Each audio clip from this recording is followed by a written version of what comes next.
This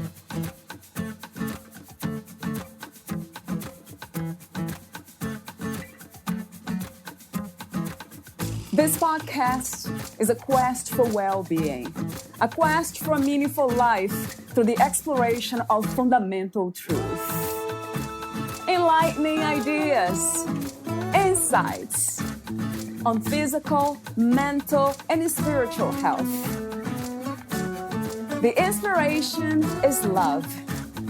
The aspiration is to awaken new ways of thinking that can lead us to a new way of being well. Welcome to Body, Mind, and Soul Healing Conversations.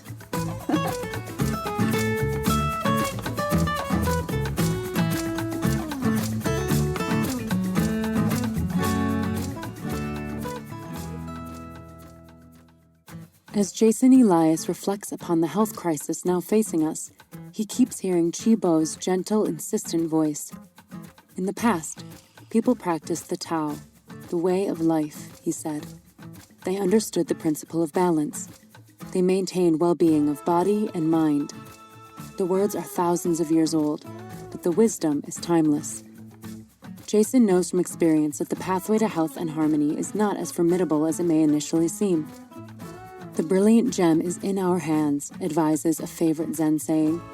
We don't have the time to wait until the ozone hole is mended, the groundwater is purified, and the air is once again free of contaminants. To restore harmony, we must initiate the change ourselves, taking control of our bodies and accepting responsibility for our health. If we can restore balance within ourselves, we will have taken the necessary first step to restoring balance without. Valeria Teles interviews Jason Elias, the author of The 7 Graces of Ageless Aging, How to Die Young as Late in Life as Possible. Jason Elias has been in private practice since the 1970s, treating thousands of patients by integrating acupuncture, herbal medicine, bodywork, and nutrition.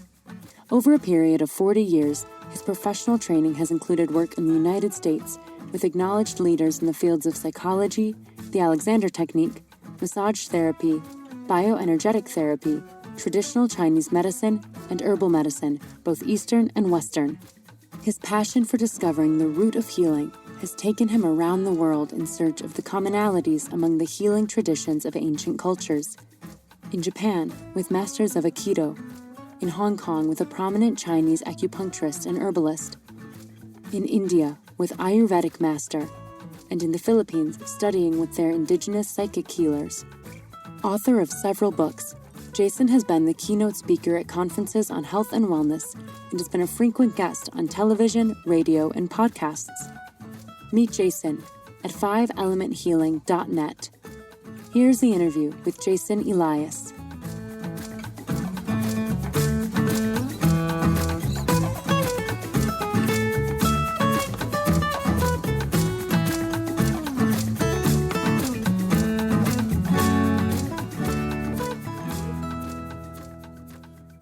In your own words, who is Jason Elias?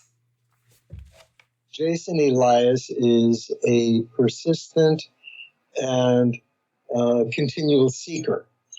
My life has been seeking healing, seeking truth, seeking love.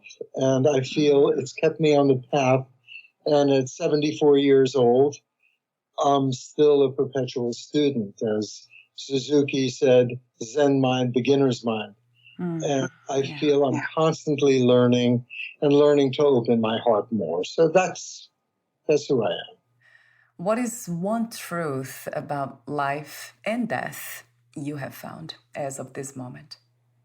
As of this moment, I'm actually working on a book on death and dying. Yeah. Death and life, we're the same energy.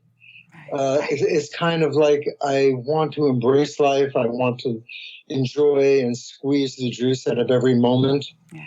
But I feel that at a certain point, the vehicle, this very body, doesn't serve us anymore. It either becomes too painful or old. It's like a pair of jeans that we really, really, really attached to. And at a certain point, it'll be time to let it go. But while I'm here, I really want to honor the body as the temple to the divine and treat it well because I'd like it to service me and service the spirit for years to come. When we go deeper into spirituality, which I'm also a truth seeker, I found that the body is the component that seems to be the most real out of all the others. And that's a very interesting thing when we find out that the body is also not real. That the body connects us to the immediacy of now, that the mind gets in the way and it's always in the past or in the future. The mind cannot really be present. So presence can only be felt through the senses, which we feel through the body. But it brings us beyond the body. That's obviously, I love talking about this stuff. So. Me too. We'll be here for, yeah, right. And then the idea of time, when we talk about the present moment as a time idea concept. And then we also know that time is a human imagined element, doesn't exist, really. What is another word for aging? What comes to mind at this time, Jason? I guess as I'm moving through that process, it's refinement. It's a good question. I haven't thought of it, but it's refinement. I mean, getting rid of the stuff that we no longer need to embrace that which is really essential.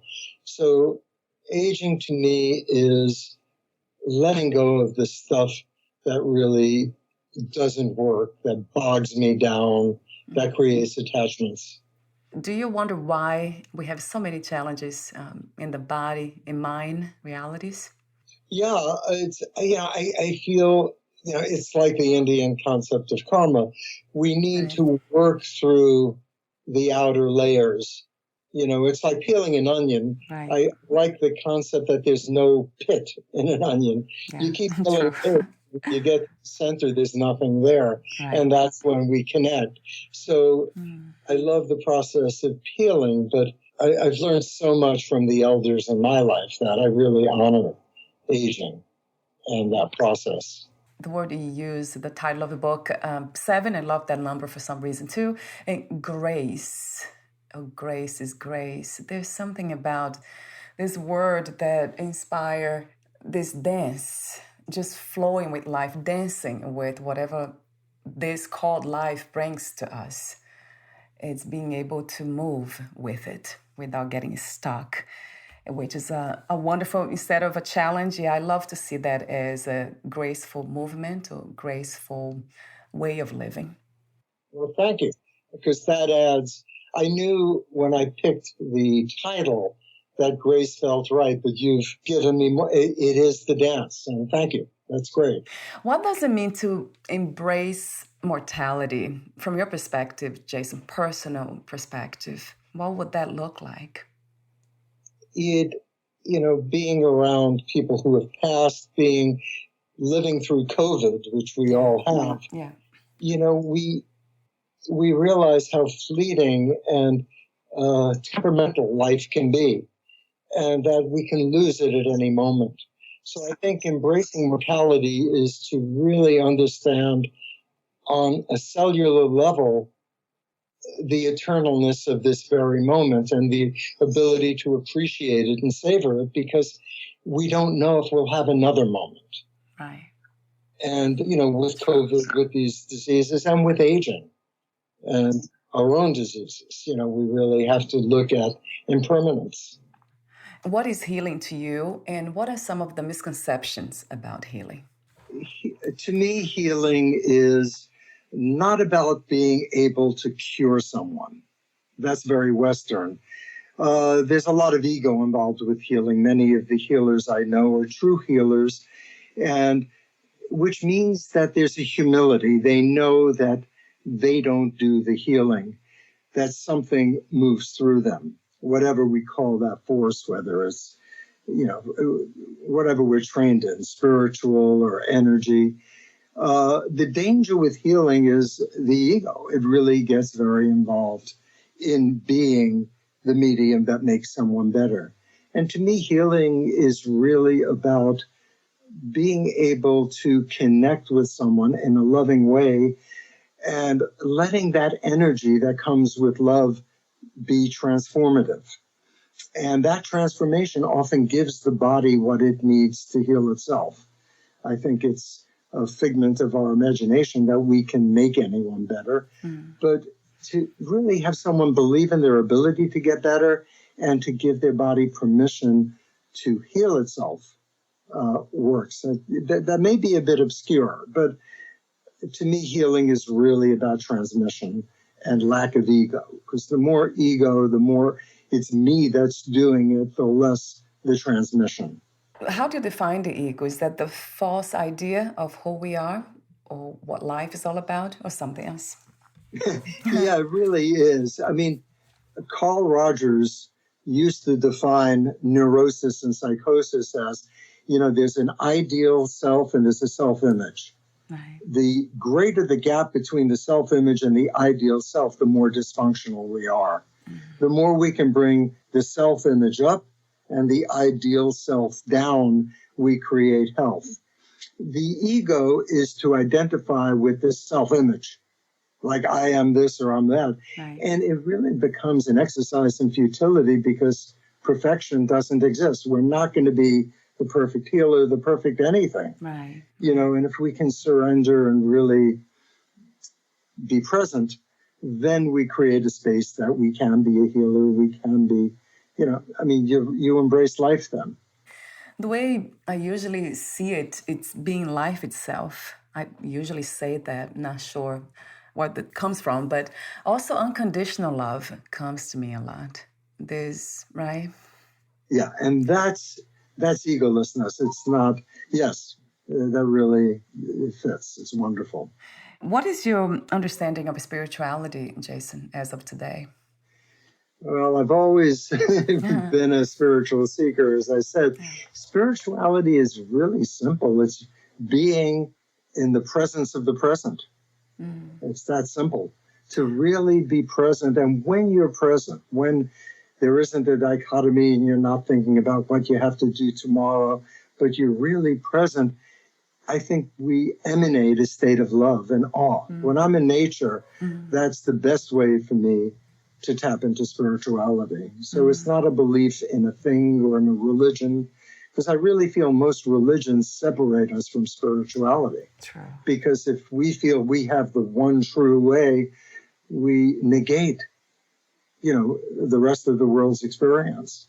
True. So, it's more Buddhist or Taoist.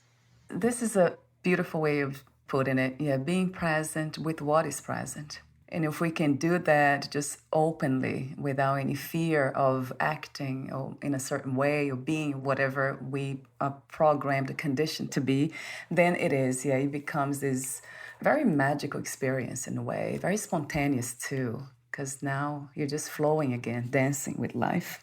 Yeah, you have it and you know it, and that's the beauty. But the question is really how to communicate that to others. That's what I wonder a lot of times. Like, is that really something that we are meant to share, or it can only be, like, as you said, transmitted? We don't have to work on it. We don't have to plan or try too hard. It will just happen. It's a great question. I think if you've tapped into a state of grace, I think you need to try to share it.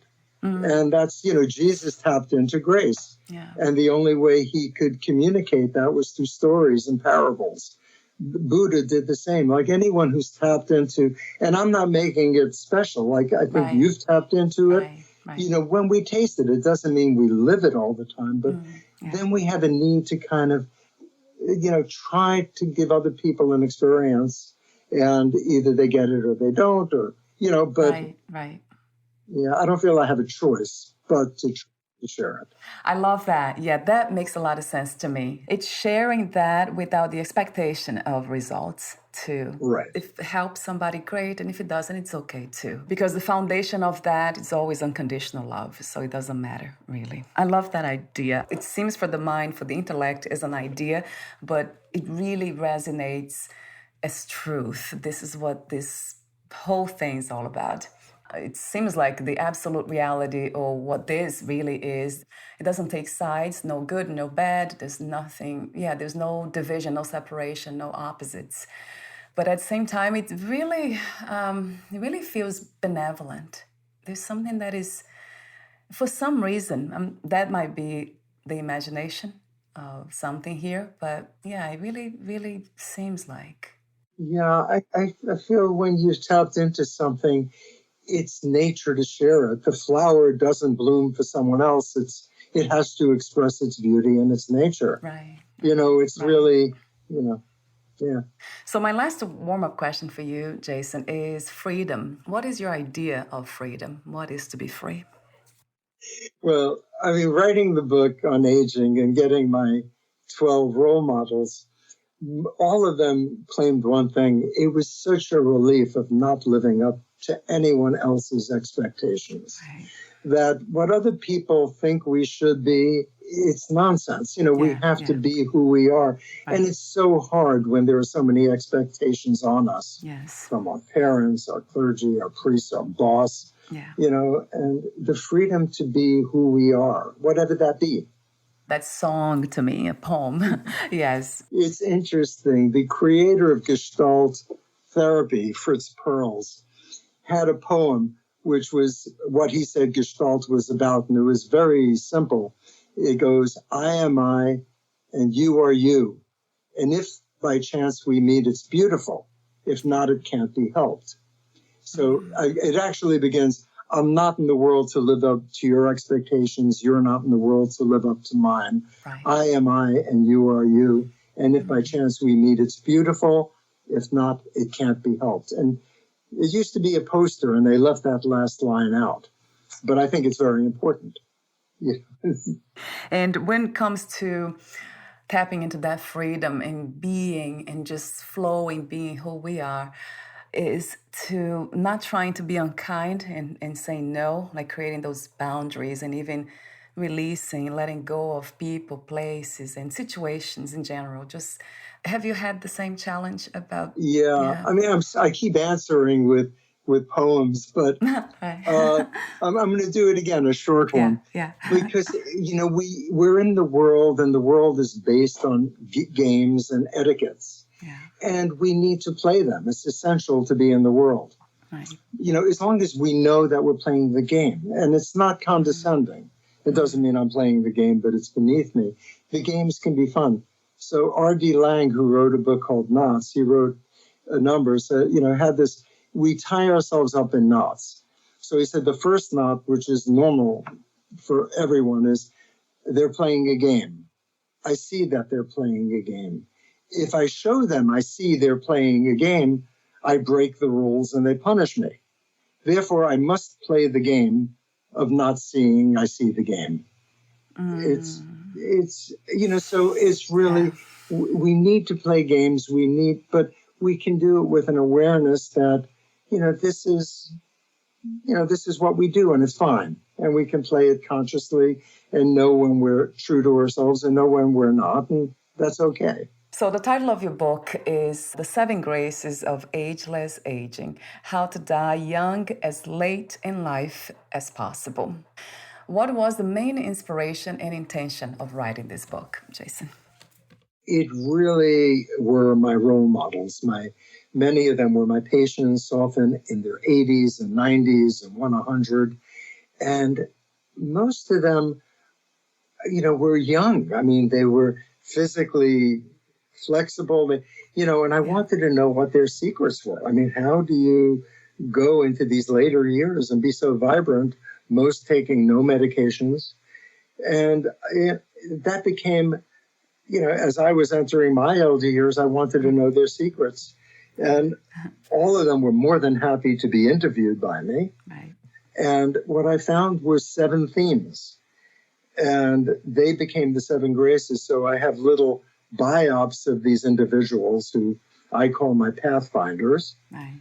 And that's what the book is. It's really seeing the world through their eyes into staying young as late in life as possible. And the wisdom is theirs, and I've loved sharing it. Talk to me about the importance today of storytelling in healing, what role it plays in healing. Yeah, I did grow up with stories. I feel, a truth and healing are not linear. You can't, tell the truth in a straight line. Yeah. That, Yeah. The storytelling gets someone into the flow, and the message comes through in the story, and it's engaging, and I just feel I love storytelling. I love being told stories. I like being taken on journeys outside of, the familiar. Right. So I find it's much easier to teach through story than through explanation. Also, another question I have for you before I ask you, I go through the 7 graces of ageless aging. Oh, I love them all. But let me ask you a question about, how did you become a psychologist, Jason?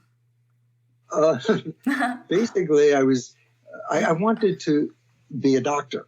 My whole childhood, and my grandmother used to be an herbalist, and she would take herbs and make poultices. And it turned out that her mother was a healer in Greece. But I was very bad at advanced math and physics. So I figured I'd never get to be a doctor. Let me try psychology. And I loved it. So I did psychology, had a practice, worked at a psychiatric hospital while I was in graduate school, but realized that a lot of the emotions were stored in the body. And I don't know if you've heard of Rolfing, you probably have, but, I had deep connective tissue work that released all these feelings. And I realized the body and the psyche were one. And along the road, I discovered acupuncture, Chinese medicine, and other forms of healing. But I guess because I was a bad mathematician, I might have been a doctor today, and I'm so glad I didn't. So the 7 graces, the first one, rewriting the script. Talk to me about that for a moment. Yeah, it's really the power of the mind. Our mind is incredibly powerful. We call it placebo or nocebo. If we believe something, it will happen. And very often we have all these tapes that go around that when you're old, you're going to lose your mind, you're going to forget things, your body's going to deteriorate. Yeah. So all of those tapes are floating around, and they're creating the reality that we know more and more the power of the mind. So if we can become aware of the tapes that we've taken on that don't serve us, we can rewrite the script. We can change the tapes that as I get old, like you asked me before, I become more sensitive to my environment. That aging can be reversed to some degree. Eventually, death gets all of us. Yeah. But I look forward to getting older because I don't believe that old age and getting decayed and decrepit go hand in hand. Age comes with blossoming. Age comes with becoming more who we are. So that's changing the script. So true. And we see that in so many these ancient cultures that the elders are considered the wise ones. Everyone absolutely goes to them for advice. And our culture has really denigrated aging. They want to put you in homes. And it's such a horrible concept. And we buy it. Right. Like retirement. Right. When you retire, you're retired. It means you're useless. And these things kill us, literally. Right. So we need to change those tapes. From your experience and your research and your personal and professional, what is the best way of doing that? Rewriting the script? Have you found a best way, or there are many paths to it? Well, there are many paths, but the best way for me is catching myself in the old script and negating it. It's almost like a computer, and I say delete. Right. Delete the old program. We're in the new age, so I guess we can, because, you can't do anything really to create the new, because it's really about not doing or undoing. But we can become aware of what we're doing that impedes the energy from moving and stop doing the negative. And then the positive comes. But I did at times I used to put those notices around my house, like something on the mirror. Kind of like in the old days, it was every day and every way I'm getting better and better. Those affirmations. So sometimes putting affirmations that I'm getting younger each day, just looking at that can really make a difference. And the second grace, I call it, which it is finding your tribe. This is something that I usually, when I think about relationships, I love them. I love relationships because we can learn so much. And the bond and the feeling of belonging is just incredibly healthy for the body. And good relationships, of course, as you say. Yeah. But then we have the danger of that too, that tribe mentality of doing what we do for a reason. And now we become judgmental. And then we have enemies. And then the other, for being different, is not accepted. Talk to me about what is to find our tribe in a healthy way. It's really finding someone who accepts you for who you are and you accept them for who they are. So sometimes people are incredibly blessed to be born into a family where they're loved for who they are. Yeah. But when there are expectations laid upon us for me to be good or to be, accepted, I need to have certain beliefs, and I have to kind of mutate who I am to be accepted in the tribe, then that becomes very negative. We need to find a group of people. It could be one person, one other person as a tribe.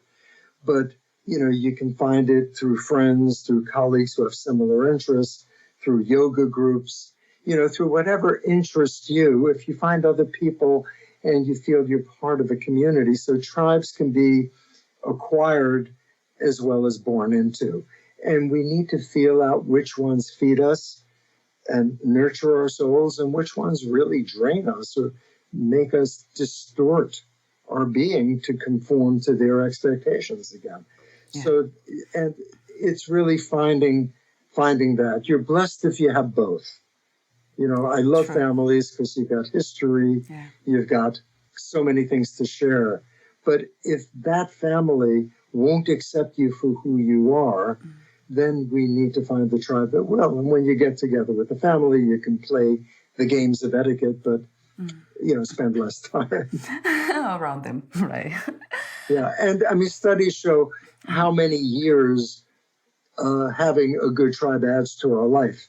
Studies show that even just one or two good friends who we have that trust with adds years to your life, pragmatically, in numerous research studies. I love the number 4, grace, awakening joy through simplicity and humor. Yeah, I have to say that's one of my favorites. Yes, I love that one too, the most, So talk to me for a moment about what is to live this simple life and how important sense of humor is. Yeah. Seriousness is a disease. Yes. You can't be serious in the moment, because, seriousness is looking at the past and projecting possible past into possible futures. Yeah. It's really, when you're in the moment, life is simple. What is. And in laughter, we let go of our baggage. So a person that really changed my life, who became one of my pathfinders, was Dan Klein, who wrote a book that changed my life called Travels with Epicurus. And he went to Greece rather than having his mouth redone when he was 70 years old to figure, okay, what is life about? And he loved Epicurus, the philosopher. And Epicurus said, that which the happiness, life is about happiness, but not about happiness that isn't lasting. It's about being able to be happy with simple things that last. If you're attached to a particular type of food and you can't get it, you're unhappy that you can't get it. Right. So the old saying is, if you want to be happy, learn to love lentils. You can always get that. True. Yeah. And, getting rid of a lot of the stuff that bogs us down, it just feels very freeing. So I'll tell you a good joke. Yes, please. That is, I love that. I love that idea. Right. So learn to love lentils because then you can find it anywhere and you can be happy. That reminds me of attaching to whatever it is as important or special, putting ourselves. And then, yeah, it doesn't sound like a good recipe. I mean, the truth, when I was in India, I was doing a meditation camp. And the first meditation we were supposed to do, we were on a village in Rajasthan. And different people doing this camp of different meditations lived in different people's homes. And the first meditation was to laugh upon awakening, which is ridiculous because, it's cold in the morning. You have to get up at 5 a.m. to do this, so the alarm goes off and I'm supposed to laugh. And I'm sitting there and I'm going, ha, ha, ha, ha. But I hear someone from the next house doing that. And all of a sudden, because we're on this mountain, it becomes real laughter. And the days were so full of joy. I swear, so at times I try to think of something funny in the morning and start the day with a smile. Yeah, we went through about 3 of them, the 7 Graces, and it's a wonderful book to read because I have to go back to it for the stories, and I will give copies to my family members too, the elders in my family, because it is very powerful in a sense of getting us to know what this is all about. Sense of humor, knowing who you are, not trying to compromise, because compromise won't get us there, that's for sure. Amen. Yeah. I have a few more questions for you, the ending questions, before I ask them. Would you like to add anything, Jason, or read a passage from your book? Gee, I don't have it in front of me. But I mean, the book, to me, the writing was a joy. And it's funny, I got a call yesterday. My 95-year-old aunt has a copy of the book, and she reads something, and she called me yesterday saying, I love this book so much. And then she read me something that she was reading. Yeah. And at 95, she has a little bit of dementia and her back hurts. She's a Holocaust survivor. She's very dear to me. And just hearing that joy, in her voice, I said, well, that's worth writing the book. Right. But I feel like there's wisdom in the book, again, that's not mine. It's transmitted from all these sources, both my pathfinders and from time immemorial. There are tons of quotes and stories, and I feel it has the power to transform someone in some small way. There's always, so to me, I'd love to get it out, and I love that you enjoyed it because that says a lot to me because of who you are. So, I mean, it really, yes, and I love your humility. That's interesting because you keep saying that. It's something that's being transmitted. It's flowing through me. That's what I call benevolent, that this is life itself. There's something about it that's incredibly beautiful. So thank you for being nature itself, Jason. No, absolutely. It's great. I would like to give one more story because this happened today. Yeah. This happened today. When I finished my book, I had my 12 Pathfinders, and I realized that I left out probably the most important to me, who was my mentor. Yeah. He was the first physician to train in Chinese medicine. He became my father figure, the benevolent father. Right. He taught me his way of taking pulses. I spent 2 years, 1 day a week with him at his practice, and we became very close. And he moved to Florida, and he's having his 98th birthday next week. Wow. He wrote 3 books since he's been 95.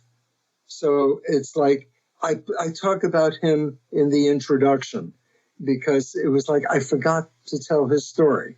It was really important to me that he called me today, sharing that it's going to be his birthday and that he appreciated the book and being in it. And it was very special. It feels like a gift, doesn't it? Yeah, so if you touched a few people, it's worth it, really. Especially coming from the place of no expectations, yeah. If you knew you would die soon, meaning leaving the body, would you make any change or do anything in a different way? Great question. I really wouldn't. I mean, I love what I do. So I still have a full practice. I love writing. I love nature. Everything is as it should. So, I don't know. I really wouldn't change a thing. I would like to go consciously. I would like to be conscious, and we don't always get that blessing, but yeah. Yeah, No. when you say conscious, it means just being free from pain so you can be present, or it means something else? Well, I wasn't thinking that. I was thinking, yes, not to be drugged. Right. Not to be conscious, to be able to be fully cognizant of the transition. I've been around some people who died very consciously, and it was a benediction that death isn't the end. And at times, if we're open and don't just try to hold the person here, if we can surrender and allow them, something happens. There's a connection that's very special. Yes. And I'd like to be able to create that for the people around me that are attached to my form. That sounds like a wonderful vision and desire. Yeah, I see that. I love this idea too. And it's unfortunate that a lot of people lose the body in drugged, numbed, or in loneliness, alone. Yeah. My last question to you is, what are 3 things about life you know for sure as of this moment? That I am, because I can see, taste, feel, and touch life. That when I allow myself, I love. And that comes back to me whenever I allow it out there. And that adversity inevitably is part of life. And if I can allow the pain, if I can allow the bad stuff without getting stuck and feel victimized by it, I can move through it, because that too will pass. Thank you so much again, Jason. And I thank you. You're doing a real service by putting these things out there and your own book. So thank you. I absolutely love these moments. I call them my sacred moments, being here. Where can we find more information about you, your books, products, services, and future projects? Yeah, the best way is my website, which is 5elementhealing.net or .com. And it's spelled out 5, F-I-V-E, elementhealing.net. Jason Elias, my name, .net, takes you to my author page, and there's an author page on Amazon, and the books are all available if you just go on Amazon and put Jason Elias in there, and all the books come up. Wonderful. Thank you so much again, Jason, and we'll talk soon. Absolutely. Thank you, Valeria. Bye for now. Bye.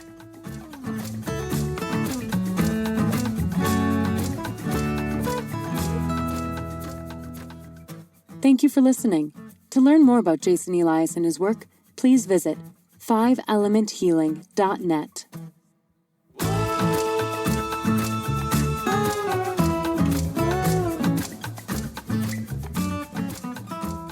To learn more about this podcast, please visit fitforjoy.org/podcast.